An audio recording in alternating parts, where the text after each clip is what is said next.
Our thoughts are really important. So are our emotions, but they're only one piece of data. They're only one part of us. But I agree with that sense in which they feel so loud when they just live in kind of the echo chamber of our own mind. Yeah. But again, they sound different, they feel different when they're outside of us. So that's just it's a nice, easy, it doesn't take a long time practice to get into. Write down your high and low for the day, or keep a thought record, or keep a dream journal, but someplace where you can record that. Those metrics, really, you're collecting data, you're measuring, you're understanding yourself, but do that on a regular basis. Hey folks, Troy Dean here from WP Elevation, and I'm very pleased this week to bring a guest who is a little bit of a departure from our usual programming. Dr. Sherry Walling is a clinical psychologist. You may know her as the partner of Rob Walling, the man behind Drip, the email marketing automation software. And Dr. Sherry Walling has a podcast called Zen Founder, a program called Zen Founder, and a program called Zen Tribes, where she collaborates with people like Corey Miller from iThemes and Sean Hesketh from WP 101 and Kareem Maruki from Crowd Favorite. And her passion is to help entrepreneurs navigate their way through the entrepreneurial journey and keep their shit together at the same time. And she's with a focus on mental health, helping entrepreneurs keep their head together as they grow their business. Rob and Sherry have written a book that's coming out very soon. All the links you'll find in the show notes for this episode. This is a great episode if you have ever struggled with your mental health, or found being a solopreneur or someone who works from home as being challenging, if you've ever felt isolated or anxious or stressed out. This is a great episode. So again, it is a little bit of a departure from our usual programming, but it's something that's very important. It's a conversation that we like to keep having here at WP Elevation. So without further ado, let's go and meet Dr. Sherry Walling. This is the WP Elevation Podcast, helping WordPress consultants elevate. Hey, this episode of the WP Elevation Podcast is brought to you by WP Elevation. Well, more specifically, it's brought to you by a bunch of our happy customers.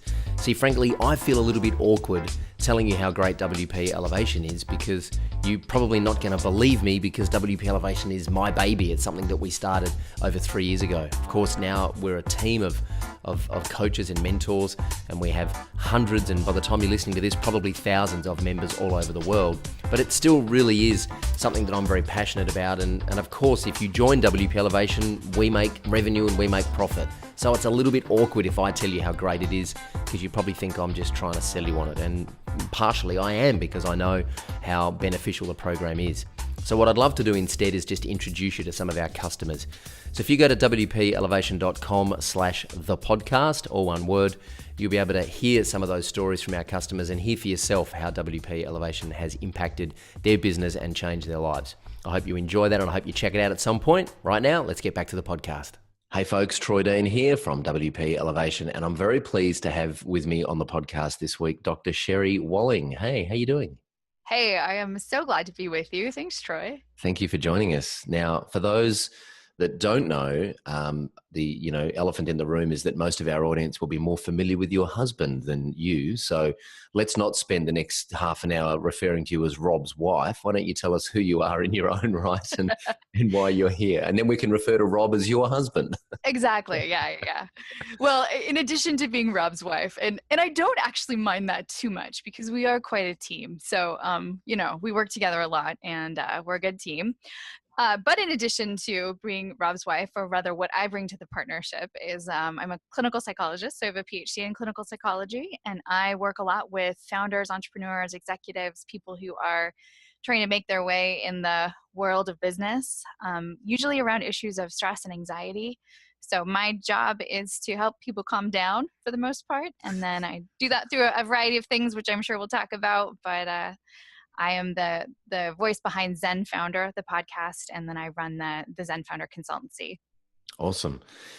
You're insinuating that being an entrepreneur or a solo freelancer is quite stressful and anxiety provoking, Sherry. Is that right? That's a low-hanging fruit question. I hadn't I noticed myself. am insinuating that very thing. You know, all of your audiences are like, what? Yeah, I think it's a tough path to travel. There are certainly many rewards. So I don't mean to pathologize it or make it overly negative, but I do think that it's really important that we tell the truth about how hard it is to take on the responsibility for carving out our own livelihood. Yeah. You know, entrepreneurs build their lives based on their ingenuity and what's available to them, and that's not a simple thing to do. And especially when, especially online entrepreneurs, we are overwhelmed every day with all of these messages coming in from the outside world about everyone's success stories and all this positivity, and all, you know, everyone sharing their great testimonials and success stories from their customers and their revenue, and they're sharing their revenue reports on their website, and if anybody does publicly say, you know what, I'm kind of melting down right now, I could use some help, then everyone just thinks you're a bit of a whinger and that you should kind of get over it. And so there really is this kind of vacuum, this void of this conversation that doesn't happen enough. And I've spoken at length in the past to people like Corey Miller about this, and we ran Mental Health Month last May here at WP Elevation, and it's a topic that we're very passionate about. I'm curious, did this come about organically because you just spent so long counseling Rob through his struggles as he was building Drip, that you went, hey, I've got an idea, let's turn this into a business?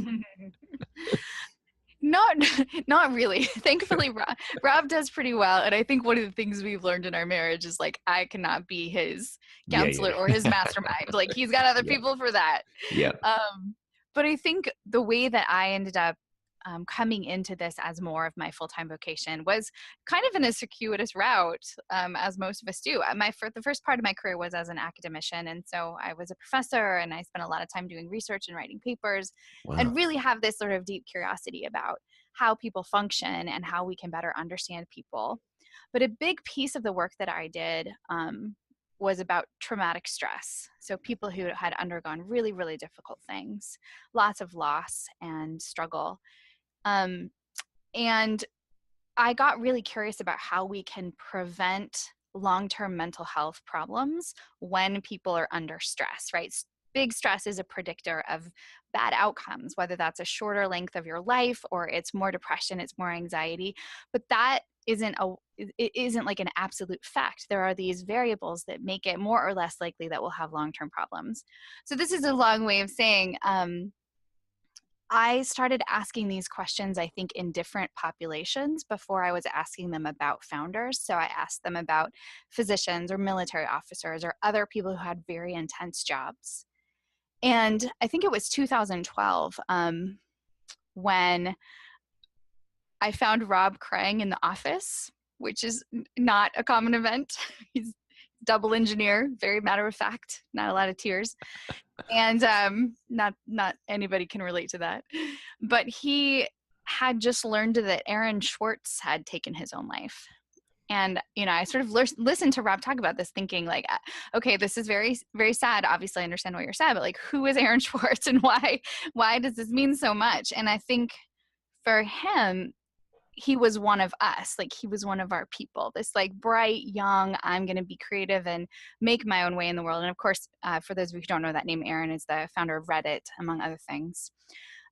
And I think that started the conversation between Rob and I of how do we kind of make our worlds meet a little bit more.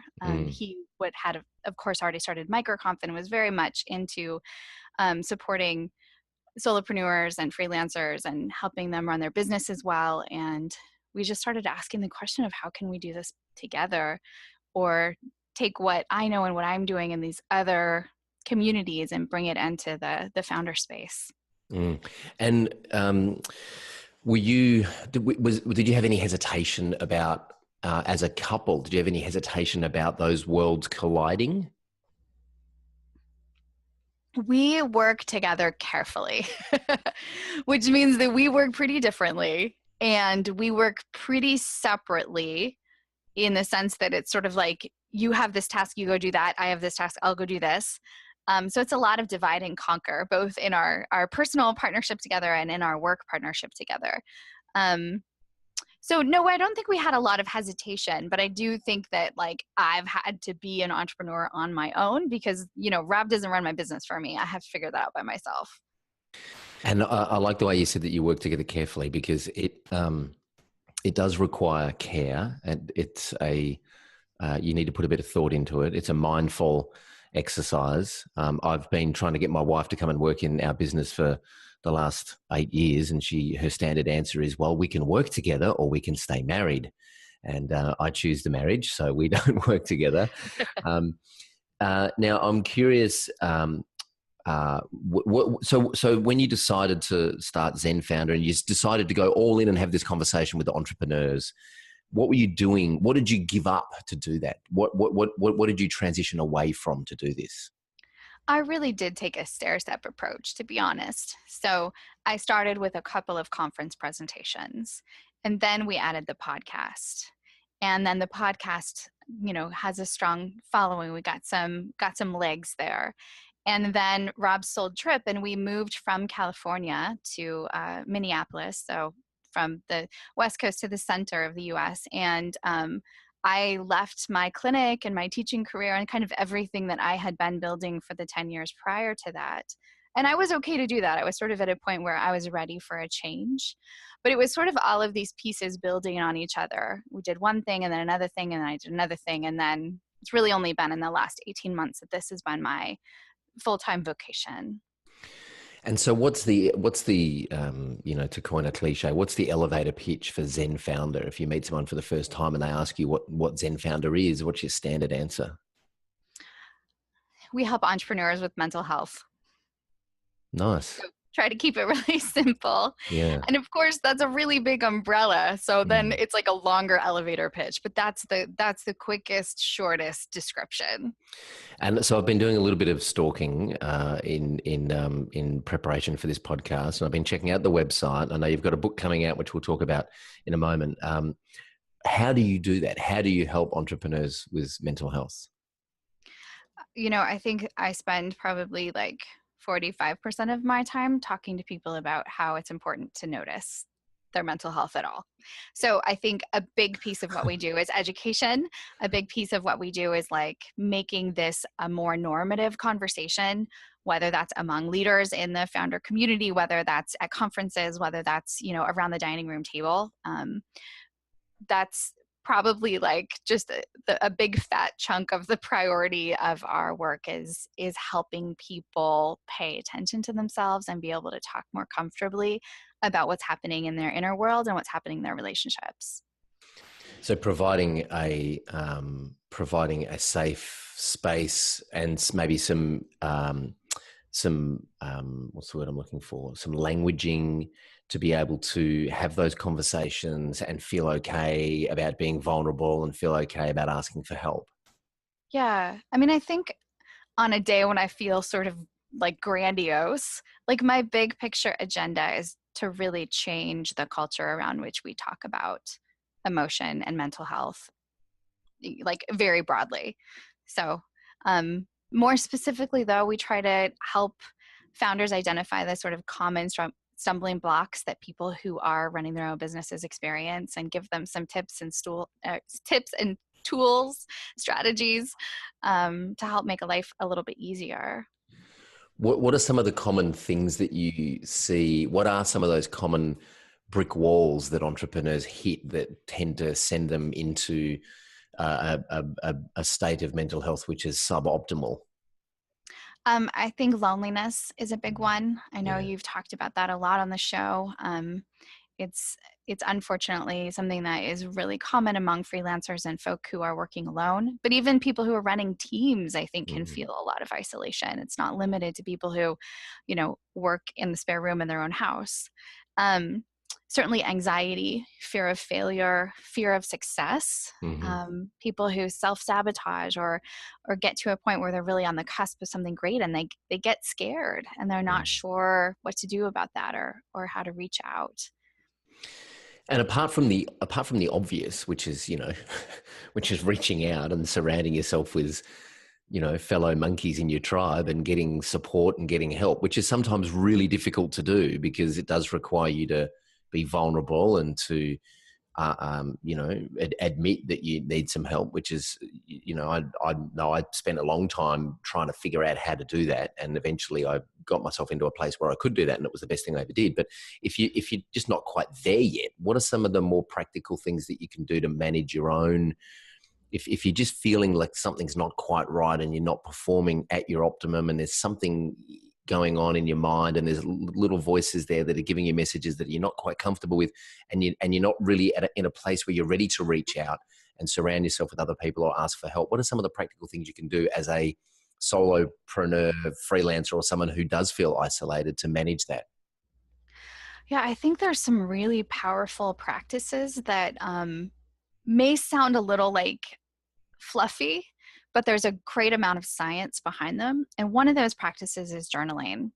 And I think if you are feeling like your inner world, like the inside of your mind, is not a very comfortable, safe place to spend any time, that to have a practice where you're getting some of that out and you're putting it on paper objectively in front of you so you can interact with it in a different way.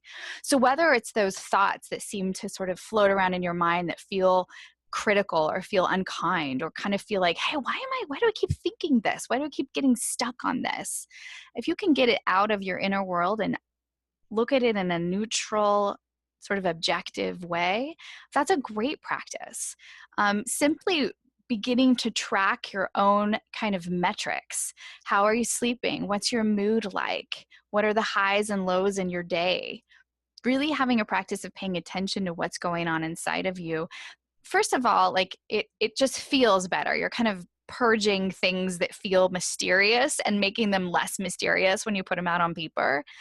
It can also give you some really good insight about where you should direct your energy and what kinds of activities are really causing a lot of trouble or sucking a lot of energy from you. It can really help organize your life and change things so that you can be a little bit more fluid and help your mental health be optimized as it relates to your outer world.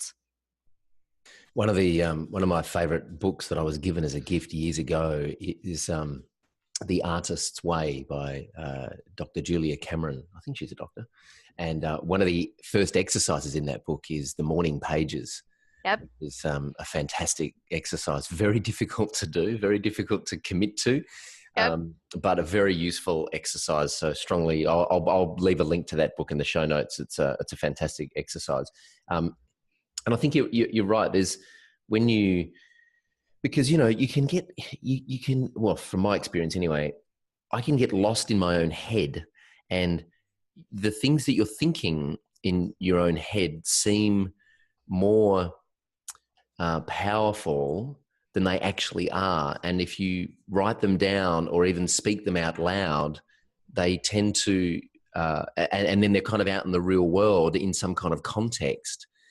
For me anyway, that's a way of, it doesn't seem so powerful when I look at it on paper, or when I do a lot of visualization. That's one of my sort of tricks, if you like.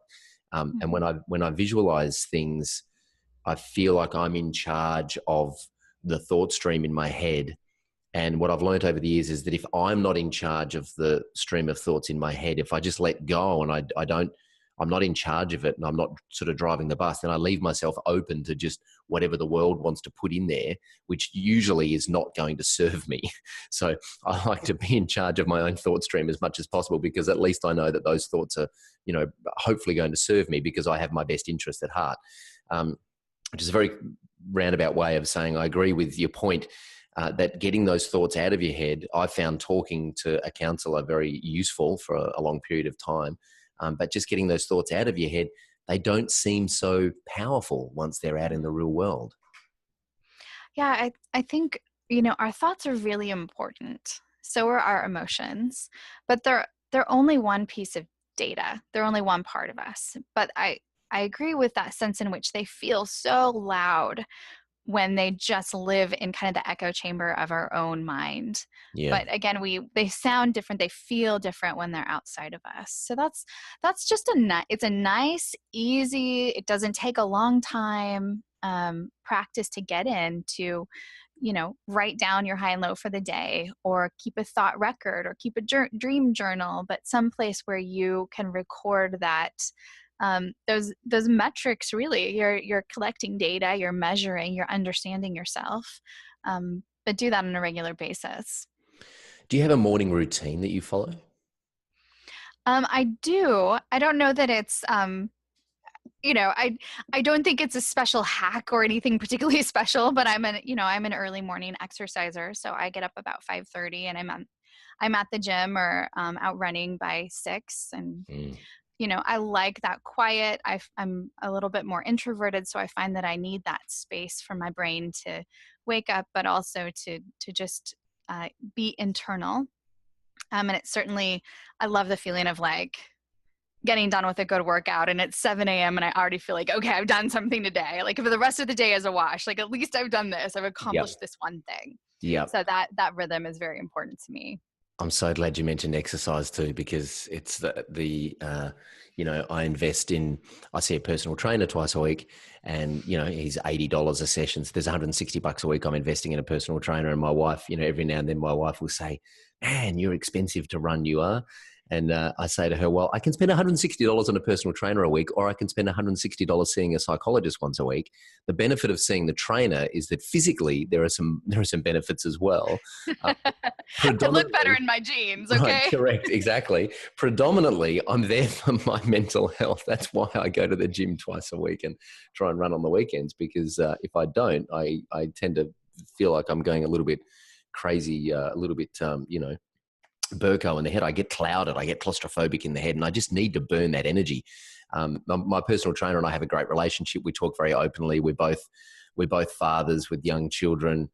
So we talk very openly. We're both business owners. We talk very openly about everything. And then we work out between talking about stuff. So for me, it's the best of both worlds. It's a pretty powerful relationship. Yeah. It's really good. I want to talk about the book in a moment. But first of all, how did you go about putting together the team that you've got at Zen Founder? How did you go about choosing the people that were right to come in and start facilitating some of these conversations? And also tell us about Zen Founder and the programs that you offer to help entrepreneurs. Yeah, so Zen Founder is kind of the blanket for all the things that I do to serve founders. And the kind of first point of entry is the podcast, which is, of course, free and available to everybody. And then I do some individual consulting. So I consult one-on-one with founders who are having a hard time, or sometimes folks will bring me in if they're having some kind of crisis or major transition in their business and they just need an objective helper who's been around and has some sensitivity to thoughts and feelings and relationships kinds of things.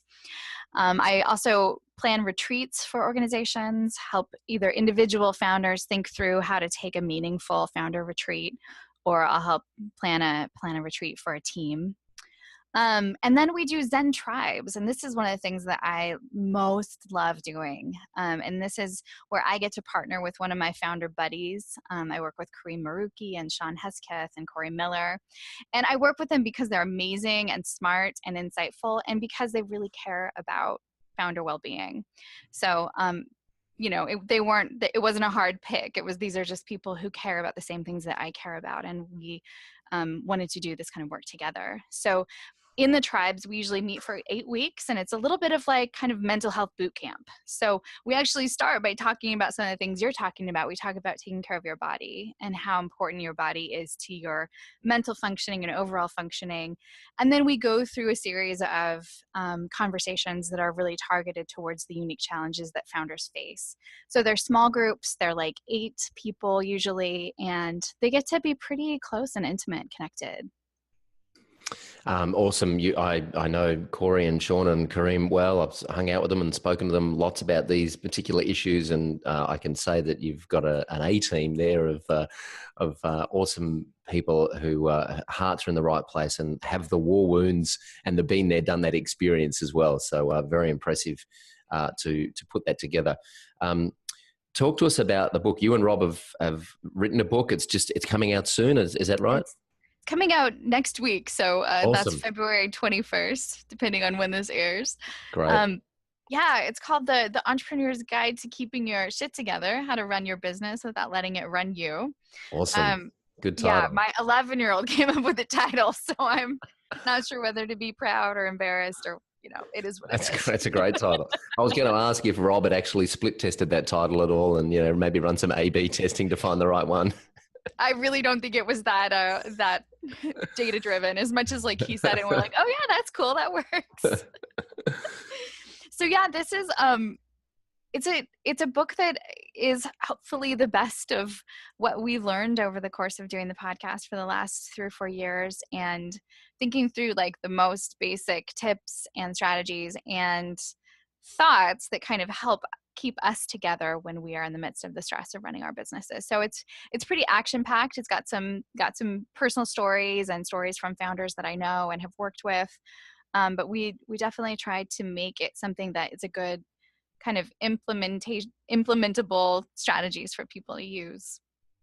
How was the process of writing a book, and how was the process of writing a book with your husband? Well, I wrote most of the book and Rob did a lot of editorial kind of feedback and revisions. And a lot of the book is based on content that we've developed together. So he was definitely a sort of like a 30% partner. So it was kind of my baby. And then he was super, super supportive and helpful in getting it to the point of being ready to launch. I wish I could say that it was an easy process and it's something that I'll do again and again and again. It was like way harder than I thought. We'd I all started know about you'd a be year lying ago. if you said that. Yeah. Yeah, that's true. I'll keep it real. So it took about a year and it ended up being a really difficult year for me personally. My dad got cancer. My brother got very sick. We ended up taking emergency custody of a couple of children who were in our family. So it just like in the midst of a lot of personal upheaval, it required a lot of me. But I will say that I was really glad for the routine of writing. I kind of had like a Monday, Wednesday, Friday morning. I would work out, follow my morning schedule, get the kids off to school, and then sit down and write. And I think that provided some much needed structure and a sense of accomplishment and productivity to my day and life in the midst of just a lot of things that I couldn't control. I'm always curious whenever I go and see a physiotherapist or a massage therapist or a hairdresser, I'm always curious who massages the massage therapist and who cuts the hairdresser's hair. So who keeps Dr. Sherry Walling shit together? Well, I have my own therapist who I see kind of as I need to.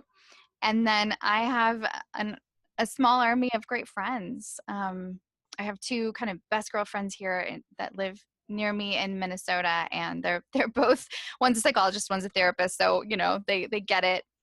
I also think my yoga teacher is sort of my mental health guru. That's been a really important practice for me in terms of integrating that body and mind and soul all in one place and having a place where I can really practice breathing and letting go. So. And I remember reading in your bio when I was stalking you for this episode that you combine yoga and therapy, yeah? I do, yeah. That's been something that I started doing maybe 5 years ago, and teaching people how to calm down. We now have great research and data that sort of supports yoga as a great way to help people modulate anxiety in their bodies. Awesome. So it's a great tool. Awesome. It's been great getting to know a little bit about you and Zen Founder and Zen Tribes. I'm going to put links to the book and links to everything we've spoken about in the show notes here. Dr. Sherry Walling, thank you so much for spending some time with us on the podcast. Where can people reach out and say hi and thank you and connect? I'd love to hear from people. I'm Sherry at zenfounder.com is my email address, and then I can definitely be found at Zen Founder or at sherrywalling.com. I think I'm pretty easy to stalk, so awesome. You can find me. Yes, you are actually. Awesome. You didn't find my home address or anything, right? No, not at all. Just on Google Earth, yeah. Yeah, well. Thank you so much for spending some time with us on the podcast, and I wish you all the best with Zen Founder and Zen Tribes, and I look forward to seeing how it all unfolds over the coming months and years. Thanks, Troy. It's been fun. Well, I hope you enjoyed that episode of the podcast as much as I did. Please make sure that you are doing everything you can to look after yourself physically and mentally, because if you are in a good place and in good shape, then you are better prepared to deal with the challenges of being an entrepreneur. Everything we spoke about in this episode, all of the links and the resources, you can find them in the show notes at wpelevation.com/Sherry Walling, and that's SHERRY WALLING, wpelevation.com/Sherry Walling. And please subscribe to us on iTunes at wpelevation.com/iTunes, or if you don't like Apple products and refuse to use them, and you are on an Android device, or you just don't like iTunes, then you can subscribe at Stitcher Radio. Check us out at wpelevation.com/Stitcher. We have a new Facebook Live weekly show going out every Tuesday Australian time. It's called Silence is Golden, and it's designed to help you run a great WordPress consulting business. You can see that on our Facebook page, which is at wpelevation.com/Facebook, and we also post up the recordings onto YouTube, and you guessed it, the link for that is wpelevation.com/YouTube. So please subscribe to those shows, share this with your friends, and leave us a rating and a review on iTunes if you're enjoying the show, or if you think we could be doing something better. We value your feedback, and all of that feedback and engagement really does help us come up in the search results as well. So I look forward to seeing you on next week's episode of the podcast. Until then, I'm Troy Dean. Go Elevate.